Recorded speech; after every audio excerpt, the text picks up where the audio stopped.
and it's like we see that it's going to be a marathon and not a race. I mean, when we first came in looking at what Reid Hoffman's blitzscaling methodology, that was what we came in first strategy, blitzscaling, and very quickly realized the place that we were playing in, like HR, EdTech, corporates, like blitzscaling was not going to be the strategy to go. So we had a quick change of strategy there. Mm. So we, very much aware that it's going to be, a marathon and not a sprint.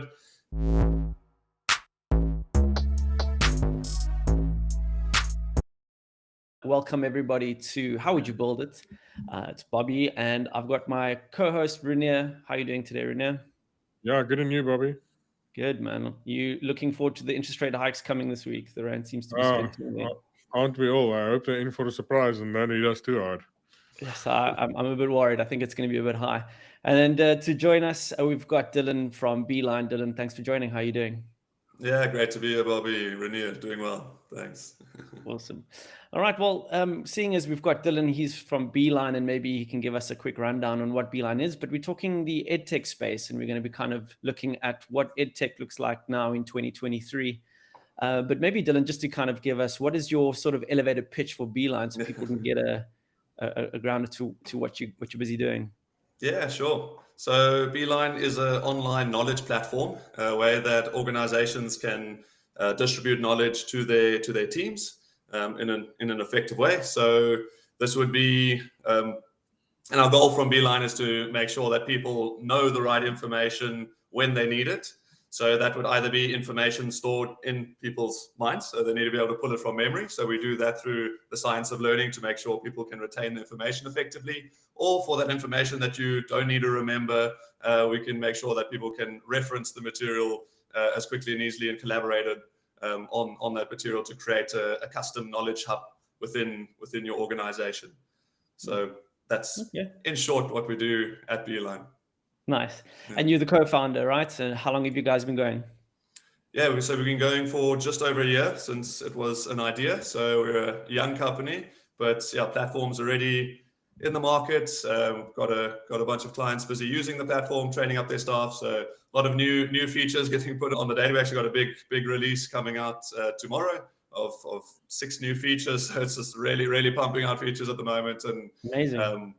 with the new advents of AI and all of that, there's a lot of cool things you can do in the EdTech space, which our platform has the foundation to handle quite nicely. So it's really like built just by chance before this whole AI boom, like built really perfectly to house what AI is offering. Fantastic. So Rainier, you've been around, some of the questions that I kind of ask when people talk about, education and stuff like that. One of the questions I always wonder about is, with especially bringing up AI off the bat, like how important is it to have a degree in 2023? What would you say is the state of the education systems around the world? So that's a loaded question, Bobby. But I think look, the world of education has changed a lot over the last few years, whether people have been actively paying attention or not. Like there's so much one can learn online, right? But not only that, the pace at which the world is changing obviously means that which you learn right now will probably not be the kind of stuff you need to learn to equip you for what lies ahead. I mean, what I studied, what we're working on at the moment, a lot of it didn't exist at the time when I was studying. So I do feel there is a part of university and tertiary education that gets you going around the mindset, the work ethic, the way of thinking, that gets you going. But in terms of learning a practical skill and learning as you go, the world has changed a lot, and I think it will continue to change. So, and specifically, if you think about South African context, like we need a lot of people that can get going after school and actually be useful in the workplace, and something that can do quick, small, iterative training on the job as they go along. I think there's a massive opportunity for that to add a lot of value to the South African economy. Mm. Yeah, Dylan, what's your take? Because I did a bit of stalking and I see that you've not just have one degree, you've got 2 degrees, and you got them overseas. So what's your take? What's your kind of exposure to that kind of same question? Yeah, well, I've never used my degrees a day in my life. I started off on the engineering side and then went over to business management. Didn't finish the engineering side. and then did the 2 business management degrees, and have never used it. And to be honest, like the running of my first business that I started during engineering, I learned a lot more than actually during my business degree.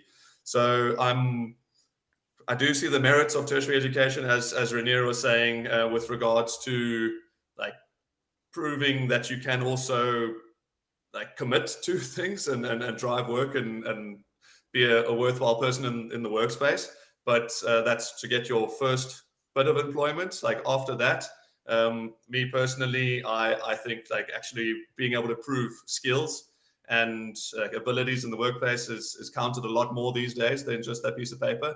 So it's not that I'll like promote not starting after school, like going to tertiary education, but I'll very much suggest to people to look into what else is there, like what it is they actually want to do, and like your ROI on tertiary education isn't as good as it used to be. So like your return on that investment of like what you're spending and the amount of years you're putting into that tertiary education with what it's actually giving you at the end of the day isn't as good as what it used to be. So it's something that's at least worth giving some thought of, like, is it something that you want to do versus just doing it because everyone else is doing it or because what your parents think that's what is done. Yeah. So literally, before coming and joining this call, I saw a tweet by Paul Graham, who is the founder of Y Combinator, and he released a stat of the country's riches versus their mathematics scores per capita. And guess who's right at the bottom on that graph? I mean, obviously they don't have all the countries, but guess who's the worst maths results in the world? Take a wild guess. We all know the answer to that one, Bobby. I mean, so Renee, we did one of our first podcasts we did together. We spoke about STEM subjects. So what's your kind of take on what role these STEM subjects take in this kind of environment that I'm setting ourselves up to talk about? Well, I think if South Africa and Africa as a whole need to take STEM very seriously, because the reality is if we want to see the kind of growth which we all want to see in Africa, it will take it's up to the next generation really to make that impact, right?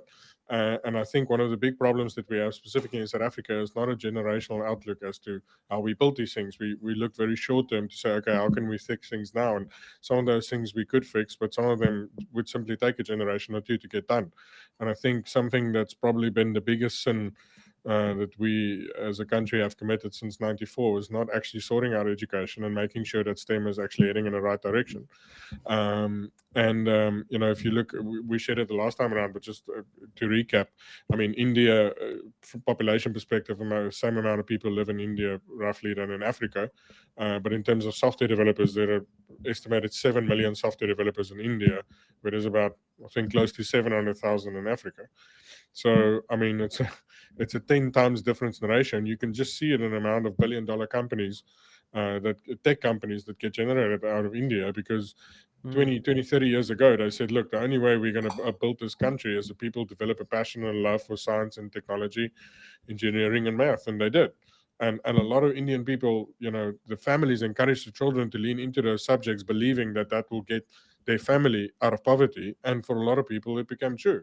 So, we need a long-term vision to say, these things that are important, we're going to have to prioritize that and get it done. And I feel that's where we've unfortunately been lacking the last 30 odd years. Having said that, we need to start now. They need to sort it out. I saw that report the other day of saying the literacy, what is it, of grade 4? There's 80% of grade 4s can't comprehend what they're reading. Oh, yeah, what they're reading. Yeah, it's bizarre. I mean, how are you in grade 4 and you can't read? Like that's bad. And reading it's like you can read, but you don't actually understand what you you're don't know reading. what you're reading. Yeah. No. And what I've realized in the years of working with a lot of different people and employing people, like comprehension is probably one of the most important skills in a working environment. Like, I mean, if you tell someone, please, work on this project, and they simply don't understand what you're talking about, then you cannot work with that person. So comprehension, without comprehension, there's no ability to do any kind of work. So that is quite alarming. And I think, but that's where tech comes into play. Like, how can tech enable the learning process? And that's why I love the work that Dylan, that you guys are doing.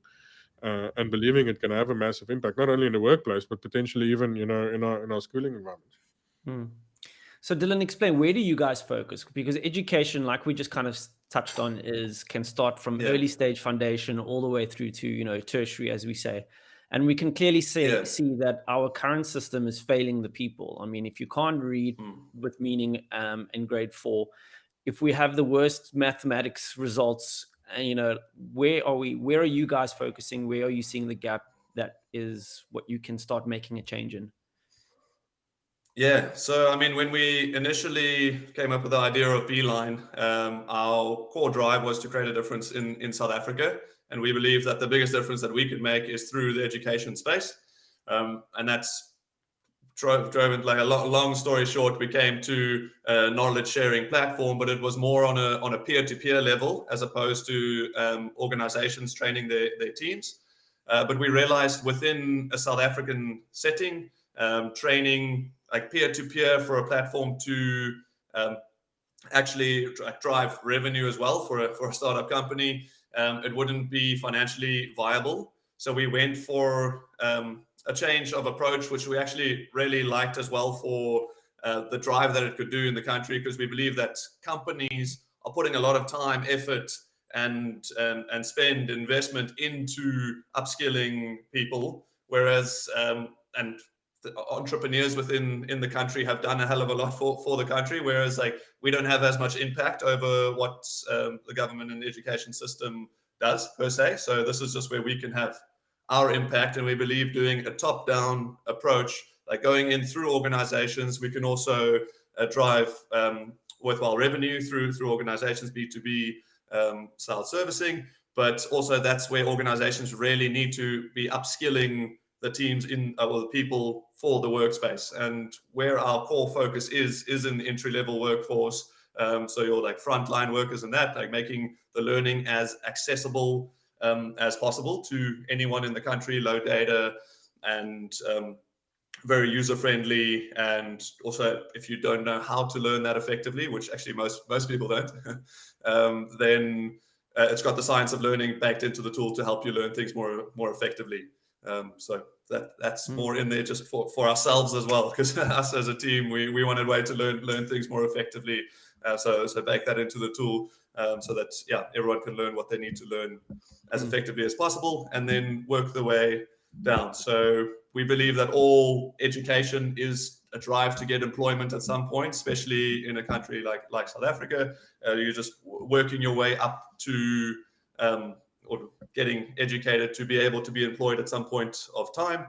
So we're starting from the top at the point of employment. What do they need from an education level? And we hope to work our way backwards over time. But to dive deep into what employers need for educating their low-skilled workforces. It's quite interesting because, okay, so in the newsletter that's going out today, let's just say that, let's pretend like it's Thursday and it's the newsletter's going out. We're talking about universal basic income, and what you're saying is that you are kind of putting the onus on the companies to pay for the upskilling, the education. So it's like the private market is having to bear the cost of having to upskill the nation. So Rene, just sort of from your point of view, what is UBI? How does it affect where we are as a country, and who should be paying for the upskilling of our people? Yeah, I mean, there's a lot of arguments and philosophies around this, but in essence, the principle of it is as work gets more automated, and to prevent this massive wealth gap of inevitably the large part of the organization becoming the matrix and like a few ultra wealthy sitting at the top controlling everything. There's this movement saying, okay, what about we actually use some of the money or some of the income that gets generated and distributed to everyone, so they can actually still be actors in the economic system. Because otherwise, if no one's spending money, like no one can make money. If no one can make money, like this whole system's not going to work. So it's almost looking at post-capitalism and saying, okay, well, does capitalism work really well for the industrial age, and we've all now gotten to a certain point in terms of moving forward in terms of, well, material possessions and quality of life and a lot of other factors, health and a lot of those things. But now what's the next thing? Like if this were to evolve further, like how do we do it? And some believe like distributing money that way is an effective way of doing it. And but it changes a lot of different things. Dylan mentions education is always, the purpose of it is always to get a job or a better job or be better at your job or improve in your job, right? But if that is no longer a factor, like if we all get income without having to necessarily work, is something like, what is the relevance of education in such a context? And I'd love to hear your view on that, Dylan. Yeah, well, my view generally on universal basic income is like it's not going to stop people from necessarily working in the same sense, like stop people from getting educated to get work, because there's not a drive to stop having more. So because we could earn a lot less money doing a lot less work, it doesn't mean we necessarily do, even though that would cover our basics. So I don't think it'll drive people to stop doing what they need to do. I think it will in some cases, but in other cases, it'll also give people the ability to take more risks, to go for things that they're more passionate about, and drive more in the economy and grow more things. So that give more opportunity, more risk taking, to make more happen in the economy. So on that, Dylan, like the approach, I mean, because you probably see elements of this in the work that you're doing now, right? So you're employing or you service a customer that's employing a blue collar worker, which doesn't necessarily have the prospects or the ambition to become anything more than the job they're currently working in, right? So how do you encourage and incentivize learning in such an environment? Exactly. Yeah, it's tricky. It's actually one of the big discussions that we're having with two lecturers from the Stellenbosch University in terms of like the carrot versus the stick approach, and how to drive effective learning for these kind of audiences. And it's not easy where there's not that intrinsic drive to be better in the things you're doing, and that's like across the workspace. So if you're learning something because you like want to learn it yourself and you're going to go find it, that's a very different motivation to this is something you need to learn for work, and work is prescribing it to you. And you got the stick approach where there's like really good data and analytics for management to see if you've been doing the things or not, and it's actually like connected to your remuneration and that, like you have to do the learning. Otherwise there's some form of stick punishment.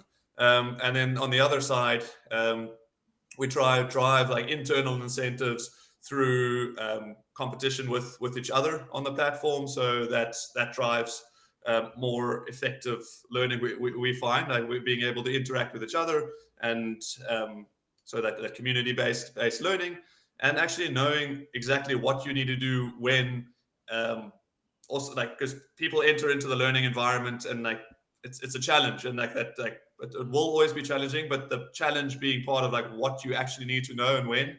So like us making that as clear as possible, like when you need to know what by, and actually facilitating that process where necessary, can really drive better outcomes at the end of the day for those individuals that do want to learn, but that extra level of difficulty doesn't let them get to it, basically. So just making that process as simple and easy as possible. And does our regulation actually allow that, right? Because now you can think about it like, okay, I'll pay someone more once they complete the training. Like how does that work, and how does that stroke with a union? Yeah, so it's not that's not normally the form of punishment. There's the companies take their form of punishment the way they want, but that sounds so rough, like form of punishment. But maybe incentives based, whereas like you don't get those specific incentives if you don't complete the training. But I mean, if you're not doing parts of your job that you are prescribed to do, what is the ramifications? It would be the same in those cases. Yeah, I think one of my fears is that by introducing a UBI type kind of format takes away competition, right? You don't feel like you need to compete, and therefore the level of trying to get these incentives doesn't really matter. Therefore they don't really kind of treasure it, and then kind of level stays very low. That's my fear. And, if you ask me about it, that's my biggest thing. Maybe it's just the capitalism in me that says, you need to make competition. Incentives comes by performing, right? And that's my biggest fear. But yeah, I think it's important that we have incentives when it comes to training and learning. And it's great that companies want to invest in it, because we have knowledge gaps in this country. I mean, it's across the border. We have brain drains. That's another big thing. I mean, what are you guys seeing in the market around that? Like, people are like, please, can you help us upskill our staff? Like, what's the general sentiment out there? Sure. Well, let's look at the positive side. I think there's a lot of gaps in South Africa for smart people to come and get great jobs here. Unfortunately, the circumstances have not been conducive for attracting and keeping the best people. And without getting too political or sad about what's happening in our country right now, it's gone from we are used to seeing white people leaving the country, but now all kinds of good skilled people from all backgrounds and Doesn't matter color anymore. of skin are leaving because they just see a more competitive environment somewhere, and that's what people don't understand. People that are good at their jobs don't want to work in a non-competitive environment. They want to work in a highly competitive environment. And the best way to sum it up is probably Steve Jobs said one thing that he learned early on in team dynamics is, if you have A league players, if you have a B league player in that team, if you tolerate that work from that B league player, ultimately the A league players are just going to leave, and then you'll just be left with B league players. And I feel like that's almost like what South Africa has become. We've been so tolerant of not having the best for so long that the best people are just going, I want to be challenged in a market where it's difficult to be the best. Like, I mean, the bar isn't very high in South Africa. Like, compared to like America. Like in America, there's certain things and certain levels of customer service you will never get away with. Like big companies in South Africa are making massive profits by being subpar in product and service, and there's just there's no competition, and if we just take it on the chin and move on.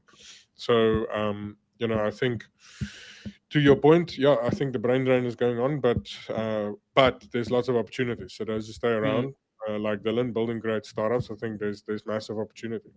Yeah, I actually thoroughly agree with that statement wholeheartedly. So Dylan, let's go to Beeline and let's kind of understand. And I think I've told you this in person. When I was exposed to Beeline, I went and signed up and everything. And as a product manager, I literally could not believe how much you guys have built already. So you gave me your answer, but do you want to just share it with the public? Tell us, how did you guys build so much in such a short amount of time? How did you guys get that right? Yeah, so I mean, as I mentioned, I didn't really know that was the speed that product, or it was a very fast speed to build products. It was my first product that I was involved with building, so I can fully put it on our incredible co-founder Peter, who's fully taken on product, and we built a really worthwhile product team very quickly, and dove headfirst into product. There was some learnings that came from that as well. We build fast, break things quickly, and with that, some learnings came from it as well in terms of experimentation before building. But in this type of product, it was actually quite difficult to experiment in specific things that we were doing prior to having an MVP of the product. Now we see there's definitely always places you can experiment more, but it allowed our experimentation to take place a lot quicker as well. That once we had a working and viable product. So to answer the question, I've actually don't really know. I thought it was normal until we showed other tech teams and spoke to other tech teams about what we built and showed them our. Yeah. But Dylan, you're all builder founders, right? You're all engineers. I don't build code myself though, but yeah, James also from an engineering background. We all studied mechatronics from Stellenbosch University, but James and myself aren't actually in the development side. It's purely Peter and the team with him. Yeah, and the reason for that? The reason for being all no, the reason for technical people not being in a technical team. Because we have no other people to run the development side. so I mean, I Guys, come from the we've got business. technical people that need non-technical founders as a first. There's no one ever. Yeah. So yeah, I mean, my experience comes from the business development side and like building a learning company. So that's where my experience comes in, and my value gets like more value to add over there as well. And similar to James, James went into from the engineering side into renewable project development. So we weren't in the nitty gritty of tech development. I noticed you guys got funding. Do you want to? I suppose that's maybe where you played a bigger part, is helping get the venture funding. Can you elaborate on that experience? Yeah, sure. So it's actually James, one of my co-founders, as the main one that hit that up. But our first funding round was like a community funding round that we did through a safe and a um, like a setup company where you can have multiple different funders coming in. So we could raise between like multiple different people and only have one entry on the cap table. So it was actually a really worthwhile way of funding that we really enjoyed it, like that structure. It was quite seamless, longer than expected. I think funding rounds are always, but pretty seamless. The only downside with that is like a lot of smaller investors is you're not really getting funding with the technical skills that come with maybe a strategic funder. So that was purely just the money on those sides. And then we got two angels, and one of the angels being a client as well, and a new angel that's just about to come in with good technical and like growth or like business scale up background. So like there's a bit of more of a strategic funding side of things that we're excited to bring those in as well, for having more people that are more invested in the board. So what was your biggest aha moment during your funding rounds that you would like to share to new founders that were coming on board now, trying to start a startup in this current climate that we have? Yeah, it would be start the funding process early, but I mean before like earlier than you would think, but like in terms of like when you would want to raise, like it always takes longer than you expect, and everyone we've spoken to has been the same story. But I would say raising money in South Africa from also angels and but also definitely VCs, it's like they want to see normally post revenue. There's already that political risk usually in South Africa a bit more than the rest of the world, and there's a lot more of a look on numbers as opposed to team and ideas, which is normally the earlier stage companies internationally. It's just like team and idea and timing and all of that in very early stages. Whereas in South Africa, it's potentially trying to create a revenue generating company, bootstrapped. Sometimes makes more sense in the South African sphere. And I know you guys spoke about the bootstrapping versus fundraising before, and I mean it's still up in there. It's just like with the way that we were building, we needed funding to drive the technical development team. So that's why we raised earlier. But if you can drive revenue, I think it'll really increase your funding numbers down the line as well, and like just make the funding process a lot easier too. Renier, what kind of moat do you think a Beeline has in this climate? What do you think is kind of protecting them and making investors excited about investing in EdTech space in South Africa? I think there's not a lot of, well, it's early days for EdTechs to apply new learning philosophies. Like the EdTechs up until now, most of them have done a really good job at presenting content just in a traditional way in an online format, be it as videos and then questions afterwards, and some bringing in some group and online engagement channels to it. But what I've seen in Beeline is just applying a bit of a different philosophy to learning, and taking on reinforced learning, right, Dylan? Am I right? Yeah. Like some of those aspects into it, and I think there's really advantage there. In terms of a moat, well, it's early days. They're going to have to establish a moat. But look, I think one of the things that anybody that's done business with any corporate, probably globally, but specifically South Africa, would tell you it's a really long sales cycle. Like, it takes forever to get in there. Then it takes even longer to get a project going and working. And by the time you prove that your product works, then you're so in. It's going to take someone else 36 months to get to that point, and no one wants to invest startups in the early days up until that point. So that's um, that's kind of the conundrum of the B2B startup in South Africa serving corporates, is you cannot survive long enough for the sales cycles to make sense. And there are countless examples of failures, if you will, of startups just not having enough money to actually survive long enough to see out the sales cycle. So if you can see out the sales cycle, you're in. That's the first thing. The second thing is you will probably be, from a price perspective, way more competitive than your international competitors. Because the international competitors that are coming here on the back of really expensive big teams.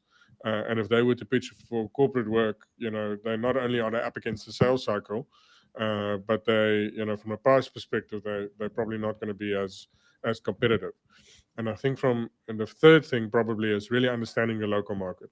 So, if I were a blue collar employing corporate and I have to weigh up the options between an international product from a developing country versus something locally developed, I'd opt for a locally developed product. Simply because they understand the nuances of the population, the people we're working with, and probably hands-on experience there. So it is going to be a matter of time. It's going to be a marathon and not a sprint. I'm sorry, Dylan. But that's nothing against what you're building. It's just the nature probably of this industry. But But I think once you're in there, you'll see some great traction. And the thing is, with corporates in South Africa, I have personal experience doing business with corporates. Once they see another corporate buying it, then they're much more keen to buy it themselves. So it's the first customer in the first 5, and after that it can quickly become 50. And a live proof of this is just watch the Job Jack guys. What's happening there? Like every week, I just see Ein with his fantastic taking a selfie in front of taking a selfie in front of a new corporate client, and that's just testimony of it. Like one customer gave them a shot, and they've proved their worth, and now they can roll out everywhere. And they're building a fantastic business, and I can see something like Beeline taking a similar trajectory when they get some success in corporate. Sure. Dylan, how do you want to thank Rainier? some bombs there. Yeah, no, it's. I mean, also very, very valid points. And it's like we see that it's going to be a marathon and not a race. I mean, when we first came in looking at what Reid Hoffman's blitzscaling methodology, that was what we came in, first strategy, blitzscaling, and very quickly realized in the setting that we were in the the place that we were playing in, like HR, EdTech, corporates, like blitzscaling was not going to be the strategy to go. So a quick change of strategy there. So we very much aware that it's going to be a marathon and not a sprint. But also on top of that, something that we also heard from the JobJack guys and a couple of other companies in the space is like us SaaS companies coming in a South African setting are often not coming in as just purely software as a service, but rather software and a service. And like having that service offering bolted on top of your SaaS has been quite common that we've seen across the board, and has been very useful to us as well. So that also adds to using a local company as opposed to an international company, because our service offering is more tailored to the South African setting. And I mean, yes, like we are pushing in South Africa currently as our core market to drive testing in and to expand in. But I mean, it's an international product that we're building, but it's like settling it in here at home first, and that's having that home ground advantage does add to that moat, as Rainier was mentioning. Dylan, I'm going to steal that term, software and the service. That's going. I stole it from Hein, so you got to note Hein then. But it's so true. It's so true. Like it sweeps out everyone, we were building an app or whatever, but it was actually the service on the back end that was actually driving whether this thing was going to be a success or not. And I think what's great about you might not realize that the amount that you were able to build in such a short amount of time and get to market. I mean, you built a lot, but you also got to market quickly. And I think my experience is that people spend way too much building, right? They get so nervous to just press the launch button that they just want to keep building. And then when it's time to go live, they're kind of getting that whiplash. They're just kind of lost. So I think that's great that you guys are within a year, you've already built and you're in market and you're learning from clients, which is, I think, a great space to be in. It's because of blitzscaling, it must be. And I mean, the one one of the good thing from blitzscaling. Yeah, we went in with a blitzscaling mindset at least. It started with it. Yeah. And I think one of the areas where we didn't put enough focus on initially, and it comes into, we're still early on, and like we put a lot of focus into it now, but is the sales side of things, and like driving like a proper sales machine. And that sales machine, not purely just being for landing sales and driving revenue and all of that. I mean, that's initially why we put the effort and attention to it. But now very quickly realizing that sales machine is your experimentation machine in terms of like what the problems people are really solving, like what are the jobs to be done in this case. And like that sales sort of engine has so many roles in the company now that I'm like never really had that sales mindset in my prior businesses. And like that's the first thing when I talk to people in the startup space at the moment now is I ask them about their sales space. I mean, I've got so much to learn in it, and I realize now how much I still need to learn. But it's just you very, very quickly realize like how valuable that sales engine is. Yes, one side revenue, but even a bigger size at this early stage is to really understand your clients really well. And you're not going to get that as quickly from product. You'll get that way quicker from sales. You can figure all of those things out purely with driving sales. It's like when you're selling the product, you just making like seeing if that is actually the hypothesis that's been tested correct. But you can do a hell of a lot of that hypothesis testing prior to that.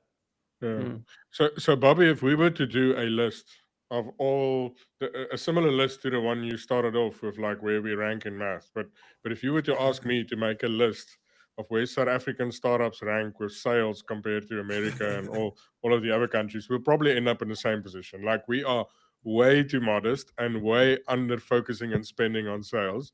So want to emphasize that what Dylan said, like, everybody working in startup in South Africa needs to learn more about sales. Like we need to get way better than we are. Yeah, and they always talk about that. They never teach that at school, right? Like how to be a salesman, how to run a business. None of these things are actually taught up front. It's entrenched in American culture. I mean, there's Girl Scout cookies and a lemonade stand. I mean, that's where you learn the hard lessons. Like, in America, you get a few charity buys, but most people go, your lemonade tastes like crap. Go make better lemonade, then I'll buy it. And then they cry, but that's a good lesson. And I find it as a wild thing as well that there's so many marketing degrees out there that you can go study tertiary education marketing wise. And like, do you hear of anyone going studying sales? And if I was chatting to someone the other day, they want to start a marketing agency. I'm like, shit, like rather start a sales agency. I mean, like I would pay for a sales agency. I wouldn't pay for a marketing agency, right? So that's interesting. Eh? Hey, marketing agencies get paid when they do the posts, when they make the logos. Sales get paid when there's money in the bank. It's a bit harder to do. Yeah, that's interesting. I always think about what is the outcome that you're looking for. You can't reach those outcomes if you're not reaching the people and selling to them and actually being able to build your business. So that's quite a takeaway, I must say. I think to wrap up, any last takeaways, Dylan, anything that you'd like to kind of elaborate on in your journey at Beeline? No, nothing specific. I suppose maybe the one side of the platform that we really have like super close to our heart. It's not a revenue generator at this part of time, but it's where we see like a massive value of the platform over the long run is the public side of our platform, where anyone can create learning paths and distribute it publicly on the platform.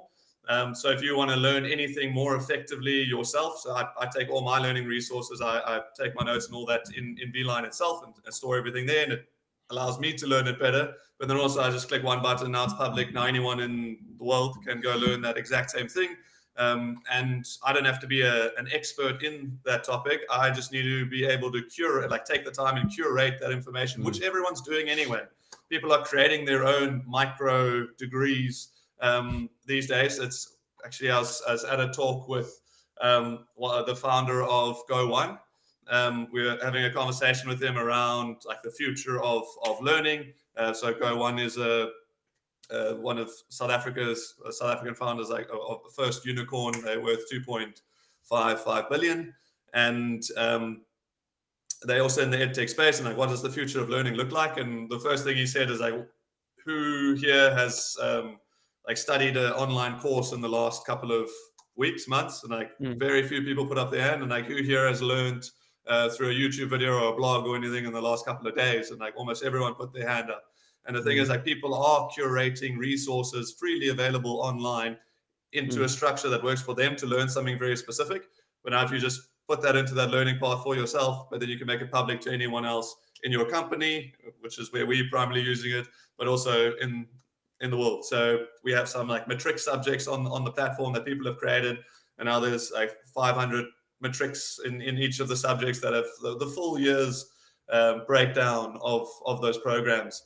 And like if you're doing biology, the entire biology syllabus, videos, and 4 past papers all built into this, like learning science. Like there's no way you could fail biology if you start at the beginning of year doing your Beeline in biology, for example. And it's like, it's very quick and easy for that biology. Statement, Dylan. Yeah, well, no way to fail. Prove it to me afterwards. I'll go check your analytics. But yeah, no, it's very quick and easy for that biology teacher to put that program together. Whereas traditionally in the past, if you needed to create everything from scratch yourself, creating programs is a daunting process. So we make that process a lot easier. Now, next, I think it's tomorrow even, it's getting released, the AI content creation part of our platform. It's now even easier to create the framework of a learning program where it's before you had to put quite a bit of thought into like what goes first and all of that. Now AI can take the legwork there for you. Awesome. Yeah, that is really awesome. Yeah. Renier, any last thoughts on your side? Yeah, Dylan, we should create sales training and then sell it on Beeline and make lots of money. I'm busy making a sales program for myself anyway, so I'll put that one public and then we can see what people want from that. That's awesome, great. Love it. It's like there's no boundaries, Dylan. It's like you can kind of pick a theme and build out a curated curriculum almost, eh? Yeah, so there's no on the public side of the platform. There's no boundaries in terms of what type of content. Obviously, for our B2B side of things, like we do have courses that are specifically curated for organizations, but then also again, like content isn't the problem online. Like there's so much content available for your teams to learn. We're just an aggregator of that content. So be that Udemy course, LinkedIn Learning, all of that. You can also assign those to your teams, like those programs that are already created to your teams, and track it on our platform if they've completed it or not, and like and create some form of customizability around it, because that's one of the main things in the learning process as well. If you're giving someone a training course that has got nothing to do with your organization, the completion rates are like a hell of a lot lower than if there's like any form of custom thing added to it. So you can take a full course like on LinkedIn Learning or whatever the case may be, and just add some main key things around your organization, how it refers to your organization, what are the key takeaways. And now this is a learning module within your organization that's custom somewhat to your organization, and maybe took 2 hours to put together, but it's a like 3-day program, for example. Yeah. I must say, what I like the sound of it is it's direct learning. So when I was studying through UNISA, so a lot of the time I was like, why am I studying this? Like this isn't relevant for me. Why am I actually having to spend so much time learning it? Whereas what this is, it's more of that direct kind of this is actually in the real world. This is what you should know. And I love the sound of that, by the way. Yeah, they call it just in time learning. So that's where it's going, and that's what we're building for the future. It's not 100% there yet. Companies are wanting it, but it's not driving that well yet. But that's where everything's pointing. Just in time learning. Like this is what I need to know right now. That's what I need access to, and tracking the progress and performance of that. In an ever-changing world, brilliant. Cool. So on that, we'll leave it. Thank you very much, Dylan, for joining. It was really great to get those insights from what's happening on the ground, bootstrapping. Thank you very much for joining. And again, Renier, we'll see you next week as well. Thanks, everyone. Ciao. Awesome. Thank you.